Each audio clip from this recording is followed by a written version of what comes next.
Tidak perlu kaget, tidak perlu takut. Selamat datang di Persetan. Pembacaan cerita persetanan. Setan jadi cuan, demit dadi duit, kunti dadi komoditi. Nah, kembali lagi dengan saya Sofyan yang akan menemani kesepian kalian yang seram dengan cerita-cerita yang jauh lebih menyeramkan. Bisa dari saya atau bisa juga dari kalian. Jadi kalian boleh mengirim atau komentar cerita seram kalian kepada kami. Nah, terima kasih untuk yang sudah mendengarkan dan memberi masukan untuk episode pertama Persetanan kemarin. Tiada kesan tanpa kehadiran kalian. Nah, di episode kali ini saya akan membacakan sebuah cerita tentang salah satu villa angker di daerah Kaliurang, Jogja. Dan cerita ini ditulis oleh sedulur kita Mas Haryo Tri Aji. Agar lebih enak ceritanya, anggap saja saya di sini sebagai Mas Haryo.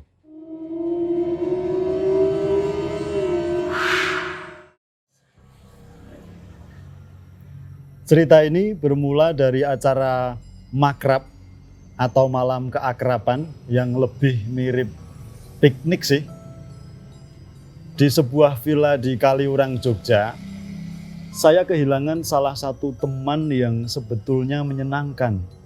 Saya kadang curiga kepada panitia makrab, seakan-akan mereka mengharapkan terjadi sesuatu. Entah kesurupan, atau menantikan datangnya gangguan di tengah acara makrab. Masalahnya sejauh pengalaman saya, semakin manusia sok nantangin biasanya mereka itu menerimanya dengan senang hati. Kalau sudah begitu, siapa yang repot? Ya pasti panitianya sendiri sekaligus para peserta yang taunya mau bersenang-senang waktu makrab. Makrab sialan itu terjadi puluhan tahun yang lalu. Panitia menunjuk beberapa orang untuk survei beberapa villa. Kalau ada yang cocok bisa langsung dipesan. Dan sialan, beberapa orang ini kok ya punya satu pemikiran. Memilih villa yang tampilan mukanya menyeramkan. Sebagai peserta saya dan rombongan tentu nggak tahu apa-apa.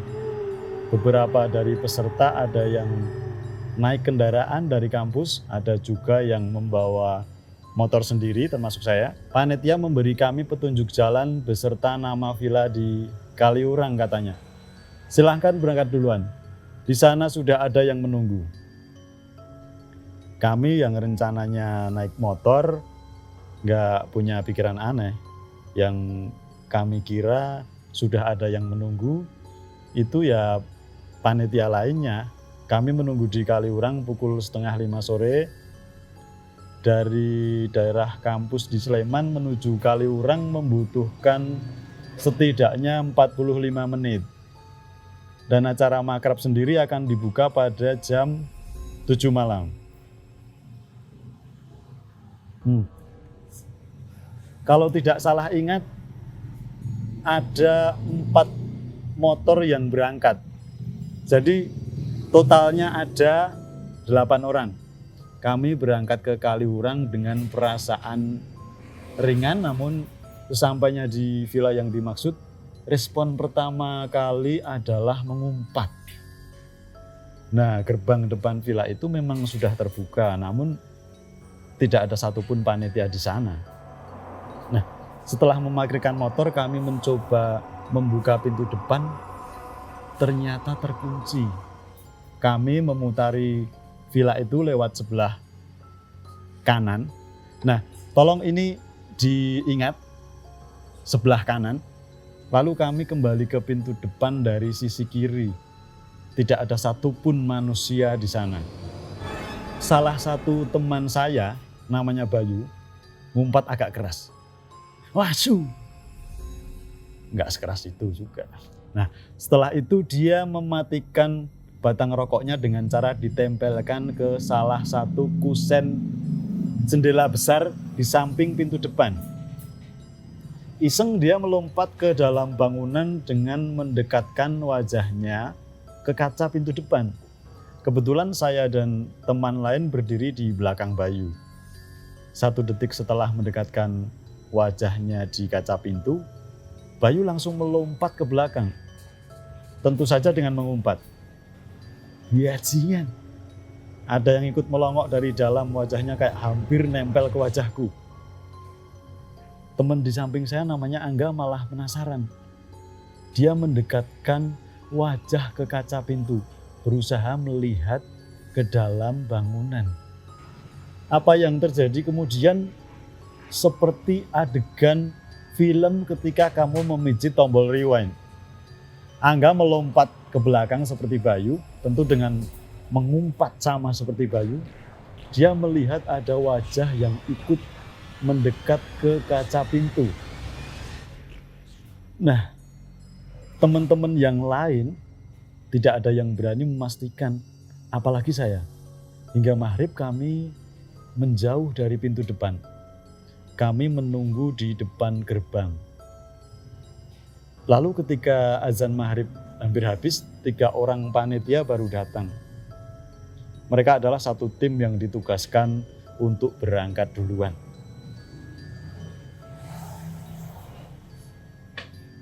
"Loh, kok sudah datang? Kan jam 7 malam baru mulai," kata salah satu panitia. "Tadi disuruh Mas, katanya yang naik motor disuruh duluan. Kok kami nggak ditelepon dari bawah ya? Lagian di Randon juga nggak ada jadwal ada yang berangkat duluan. Kami aja baru sampai Kaliurang kok." Semua terdiam. Jadi yang dimaksud datang duluan adalah 3 panitia ini yang berangkat pukul 17.30. Mereka bertugas membuka gerbang dan pintu bangunan. Kami peserta dan panitia sama-sama bingung. Siapa yang memberi perintah dari kampus? Untuk kamu ketahui, rombongan dari kampus baru berangkat pukul 18. Nah, lantaran sudah semakin gelap, kami memutuskan masuk. Ketika panitia itu heran ketika melihat gerbang depan terbuka. Makin heran lagi ketika melihat pintu depan bangunan villa itu juga sudah terbuka. Saya dan peserta lain berani bersumpah kalau pintu itu tadi terkunci. Izinkan saya menjelaskan tampilan muka salah satu villa tua di Kaliurang ini ya. Jalan untuk masuk ke gerbang villa ini agak menanjak dan sedikit berkelok. Gerbangnya setinggi pinggang orang dewasa dan dari gerbang menuju pintu depan kira-kira membutuhkan 14 langkah. Halamannya agak luas dengan pohon-pohon besar, 2 di sebelah kanan, 2 di sebelah kiri. Agak jauh di belakang villa masih ada beberapa pohon yang berukuran sedang yang rasa-rasanya dulu sengaja ditanam secara simetris. Berbaris 4-4, satu baris berisi 4 pohon. Jadi kalau tidak salah hitung ada 16 pohon di belakang rumah. Nah, di sisi kanan ada jalan setapak kecil tembus di sisi kiri rumah. Untuk masuk bangunan kamu harus menapaki 4 anak undakan, maju 4 langkah untuk sampai pintu depan yang mana ada 4 kaca tembus pandang. Entah kenapa semuanya serba 4. Nah, di dalam bangunan ada 4 kamar besar, masing-masing punya kamar mandi dalam. 4 kamar itu akan diisi peserta perempuan, sementara itu peserta laki-laki akan mendirikan tenda di belakang villa. Ya setidaknya begitulah rencananya. Lalu jam 7:14 malam, peserta makrab sudah lengkap sampai di Kaliurang. Ada 14 peserta ditambah panitia, jadi genap 20 orang. Kenapa pesertanya sedikit? Karena banyak yang kabur nggak mau ikut dan mereka adalah golongan yang beruntung. Sebetulnya acara makrab itu bukan betulan makrab wajib dari jurusan. Lebih mirip piknik karena di antara kakak tingkat dan mahasiswa baru sudah kenal. Oleh sebab itu yang terjadi adalah peserta kecil-kecilan. Minuman beralkohol memang tidak terlalu banyak, namun saya akui malam harinya memang jadi agak gaduh. Terutama ketika kami mendirikan tenda di belakang villa. Nah, saking gaduhnya, salah satu panitia ditelepon oleh penjaga villa. Katanya ada yang komplain dari villa di bawah, di villa kami. Beberapa panitia mendatangi villa di bawah kami untuk meminta maaf. Celakanya, villa tersebut kosong. Jadi siapa yang menelepon penjaga villa untuk komplain? Kami menceritakan peristiwa janggal sebelum panitia mendahulu datang menjelang maghrib. Kami ber-20 terdiam agak lama.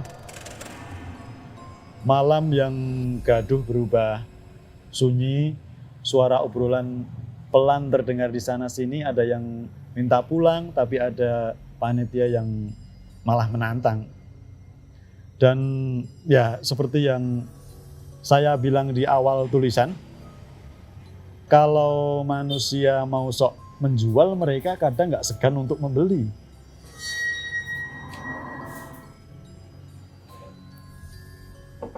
Nah, singkat kata, karena peserta ketakutan, semuanya memilih tidur cepat. Lebih cepat dari ketemu pagi. Tentu melegakan. Beberapa panitia dan peserta laki-laki berjaga di depan villa. Tenda yang kadung berdiri di halaman belakang ditinggal kosong. Semuanya meriung di dalam bangunan dan sebagian di depan. Dan malam itu tidak terjadi gangguan. Episode yang menyebalkan di Kaliurang ini dimulai ketika subuh baru saja sampai. Nah, salah satu peserta perempuan namanya Danti buang air kecil. Tidak lama kemudian dia berteriak sangat kencang. Semua terbangun, yang berjaga di depan langsung menghambur ke dalam. Kata Bayu, punggung kaki Danti sobek dan darah mengalir. Setelah mendapat pertolongan pertama, Danti bercerita, selesai kencing di toilet duduk itu, aku langsung bilas. Setelah selesai pakai celana, aku balik badan menghadap ke toilet. Mau flu sekali lagi, pas jalan mendekat, tutup ember air di toilet yang berat itu tiba-tiba jatuh. Gerakannya kayak dibanting. Nggak pas kena kaki, tapi waktu aku lihat kakiku udah berdarah. Nah, selesai bercerita, Danti menangis dalam diam. Kami semua juga terdiam. Dari subuh sampai pukul 7.15 pagi ketika sarapan datang. Kami tidak beranjak. Semua seperti saling mengawasi. Nah, setelah matahari keluar, ada rasa lega yang saya rasakan. Namun, inilah yang disebut kelegaan palsu. Pukul 8, beberapa panitia membereskan tenda. Kami tidak mau ambil resiko dan memutuskan untuk pulang selepas pukul 9. Saya dan Bayu nggak mau lagi di dalam bangunan. Kami akhirnya duduk-duduk di depan villa. Ada bangku dari besi dicat putih seperti gerbang yang ditata seperti kursi dan meja piknik. Kami diam di sana, sibuk merokok dan ingin segera pulang. Jadi kalau duduk di halaman depan, tepatnya di kursi dan meja piknik itu, kamu hampir bisa melihat orang yang datang dari belakang villa. Nah, pagi itu saya dan Bayu melihat satu orang yang sama datang dari dua sisi bersamaan. Sebelumnya salah satu panitia, namanya Mas Hanung, berjalan ke belakang rumah untuk melipat tenda. Dia berputar dari sisi kanan. Ingat dengan peringatan saya di awal tulisan? Ingat ya, Mas Hanung memutar dari sisi kanan. Dari sisi kanan.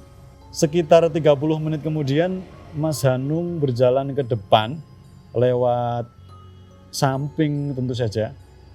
Saya yang melihat Mas Hanung agak kesusahan membawa tenda, mematikan rokok dan berdiri dan menawarkan bantuan. Mas Hanung, aku bantuin ya biar cepat. Setelah saya berkata seperti itu, Mas Hanung berhenti lalu menatap saya. Bayu yang kaget menarik lengan jaket saya.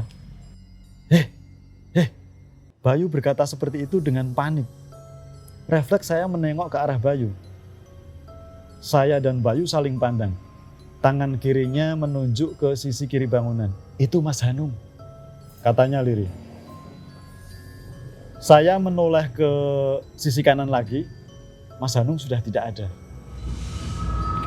Bayu beranjak dan bergeser ke kiri supaya mendapatkan sudut pandang yang lebih jelas. Ketika dia melakukannya, Mas Hanung di sebelah kiri juga menghilang. Nah, kami berdua berhambur ke dalam bangunan. Baru sampai di bawah pintu, kami melihat Mas Hanung di dekat pintu, tempat rak sepatu berada. Dia sibuk mengenakan sepatu. Katanya dia mau membereskan tenda dulu. Saya dan Mas Bayu hanya mengangguk lalu masuk ke tengah bangunan. Kami berdua bingung mau mulai dari mana untuk bercerita. Kebingungan itu tidak bertahan lama karena kejanggalan kembali terjadi. Jadi di sudut kiri ada sebuah kamar. Di sebelah kanan pintu kamar itu ada sofa panjang. Angga tiduran di sana. Dan ketika saya dan Bayu baru mulai bercerita, Angga berteriak, "Ah, tolong! Di atas kepalaku!" Mereka yang berada di tengah bangunan itu menoleh secara refleks. Namun kami juga bingung mau menolong bagaimana karena di atas kepala Angga tidak ada apa-apa.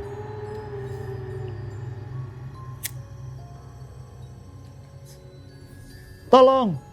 Bapak-bapak ini ada di atas kepalaku." Beberapa peserta perempuan lari keluar, sementara yang lain masih bengong karena di atas kepala Angga tidak ada siapa-siapa. Para panitia menghambur ke arah Angga untuk menenangkan. Dua orang yang memegang tangannya kaget karena badan Angga tidak berasa, maksudnya tidak hangat, tidak juga dingin. Bola mata Angga seperti memudar menjadi agak keruh seperti orang tua kena katarak. Kami urung berusaha mendudukkan Angga karena tubuhnya jadi sangat berat. Tidak ada kata kesurupan yang terdengar di tengah kerusuhan itu. Namun kami sama-sama paham itulah yang terjadi. Sekitar 20 menit berlalu ketika ada yang melontarkan ide untuk memanggil penjaga villa. Semua setuju karena kami tidak tahu harus bagaimana. Butuh 30 menit bagi penjaga villa di Kaliurang itu untuk sampai di villa kami. Sosoknya kecil, penjaga villa itu mengenakan kemeja berwarna biru tua, peci berwarna hitam yang dikenakan di atas kepalanya terlihat agak janggal. Namanya Pak Jeffrey. Dia masuk ke bangunan villa dengan tergopoh-gopoh. Tangan kanannya menggenggam sepotong kunyit yang sudah dikupas. Dia menyuruh kami memberi ruang. Nggak usah dipegangi, nggak apa-apa, mundur dikit ya. Kami manut. Pak Jeffrey duduk bersila di bawah sofa, di bawah badan Angga yang betul-betul terbujur kaku.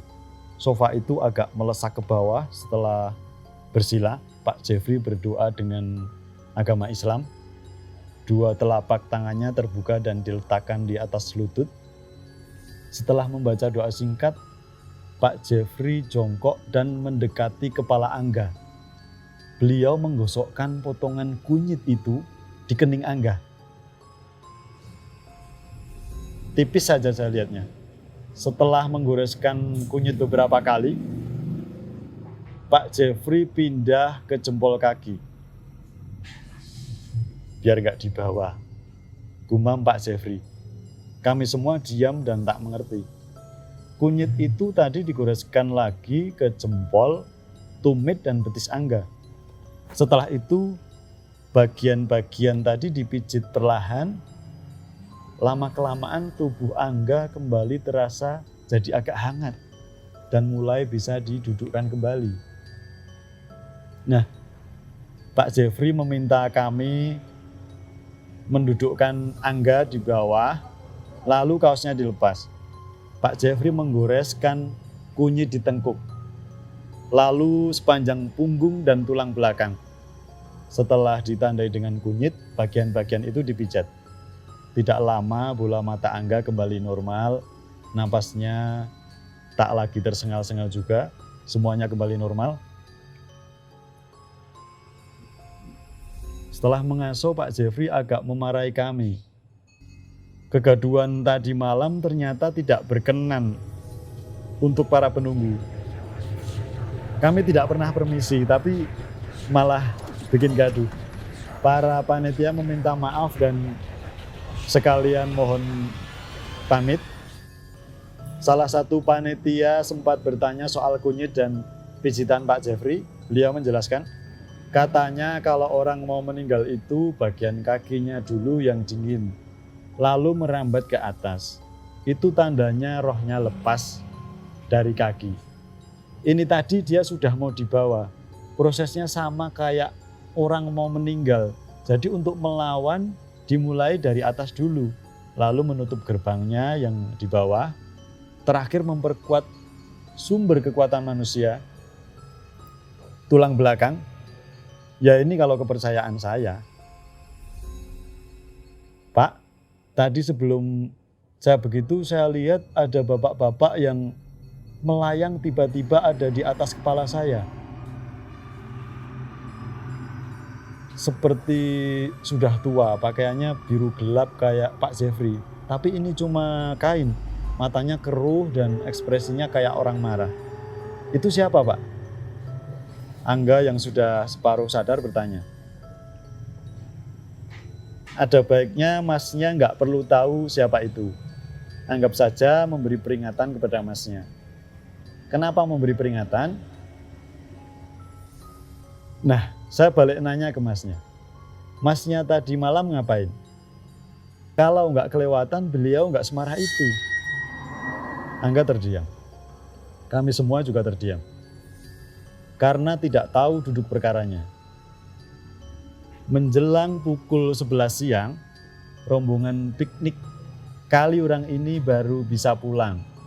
Kami menunggu Angga istirahat, dia dipaksa Pak Jeffrey untuk tidur sebentar, untuk menetralkan. Dan rombongan piknik Kaliurang dan saya sendiri hanya bisa menduga-duga apa yang dilakukan Angga. Kami tidak enak untuk bertanya secara langsung karena setelah piknik ke Kaliurang itu, Angga menjauhi kami.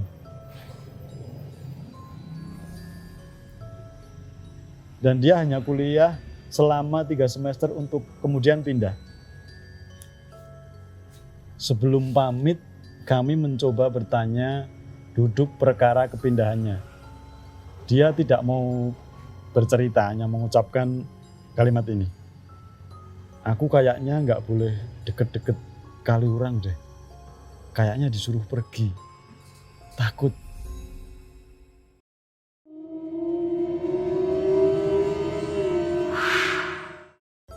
Gini loh, kalau aneh-aneh di tempat asing tuh, kalau buat makrab-makrab gitu mbok ya jangan iseng dan jangan aneh-aneh juga.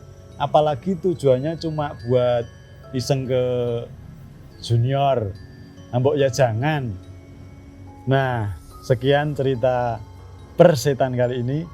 Jangan lupa like, komen, subscribe, dan tentu saja berdoa. Matur nuwun. Nah.